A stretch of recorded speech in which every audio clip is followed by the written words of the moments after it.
Halo, perkenalkan nama saya Sigit Prasetyo, NPM 4343402207110079. Di sini saya akan menjelaskan tentang apa itu konsep penganggaran. Tapi sebelum itu, saya akan dibantu oleh rekan-rekan saya.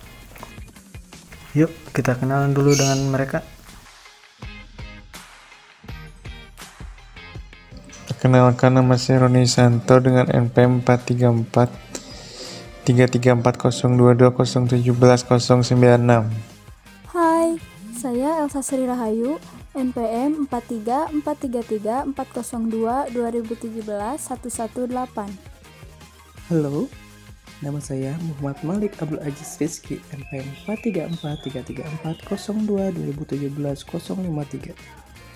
Dan saya Salsa Tirta Anggrasari dengan NPM 43433402220171054. Oke, mari kita bahas apa itu konsep penganggaran. Dan akan dijelaskan oleh Salsa. Silakan dijelaskan. Oke, rekan-rekan sekalian, di sini saya akan menjelaskan tentang tujuan penyusunan anggaran. Tapi sebelum itu, saya ganti tampilan dulu ya. Oke, mari kita bahas tujuan penganggaran. Tujuan penyusunan anggaran. Tujuan penyusunan anggaran bagi perusahaan adalah memprediksi tingkat aktivitas operasi dan keuangan perusahaan di masa mendatang. Tujuan lainnya yang terkait dalam penyusunan anggaran adalah: yang pertama, perencanaan, memberikan arahan bagi penyusunan tujuan dan kebijakan perusahaan. Yang kedua, koordinasi, mempermudah koordinasi antar bagian-bagian di dalam perusahaan. Yang ketiga, motivasi, membuat manajemen dapat menetapkan target-target tertentu yang harus dicapai oleh perusahaan.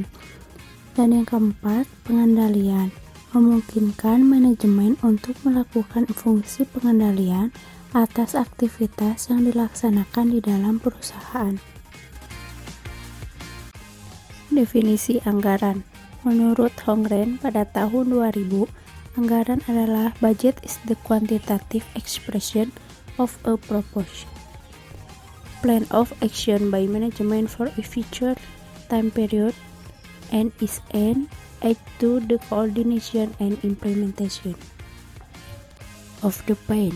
Berdasarkan pengertian tersebut, dapat kita simpulkan bahwa anggaran adalah rencana kegiatan yang akan dijalankan oleh manajemen dalam satu periode yang tertuang secara kuantitatif untuk membantu manajemen dalam melakukan koordinasi dan penerapannya dalam upaya memperoleh tujuan yang tertuang dalam anggaran. Anggaran dibagi menjadi dua bagian, yaitu anggaran statis dan fleksibel. Anggaran statis berisikan perkiraan tingkat operasional perusahaan yang tidak akan berubah selama periode anggaran. Sedangkan anggaran fleksibel disusun berdasarkan perkiraan berbagai tingkat operasional perusahaan, memberikan informasi kepada manajemen tentang kinerja yang diharapkan dapat dicapai oleh perusahaan pada berbagai tingkat operasional perusahaan. Jenis-jenis anggaran. Perusahaan menyusun anggaran induk yang dapat dibagi dalam dua kelompok. Anggaran induk adalah gabungan dari seluruh anggaran yang disusun oleh perusahaan setiap tahunnya. Anggaran induk terdiri dari: yang pertama, anggaran penjualan, yang menyajikan jumlah unit barang atau jasa sekaligus harganya yang diharapkan dapat dijual oleh perusahaan di masa depan. Dan yang kedua, anggaran produksi, memperlihatkan jumlah barang jadi yang harus diproses oleh perusahaan dalam satu periode anggaran. Anggaran induk dibagi menjadi dua kelompok. Yang pertama, anggaran operasional, yang terdiri dari anggaran penjualan, anggaran produksi, anggaran pemakaian bahan baku, anggaran pembelian bahan baku, anggaran tenaga kerja langsung, anggaran biaya overhead produksi, anggaran beban pokok penjualan, dan anggaran laba rugi. Yang kedua, anggaran keuangan terdiri dari anggaran kas dan anggaran neraca. Jadi, dapat disimpulkan bahwa penganggaran perusahaan merupakan salah satu faktor terpenting dalam perusahaan.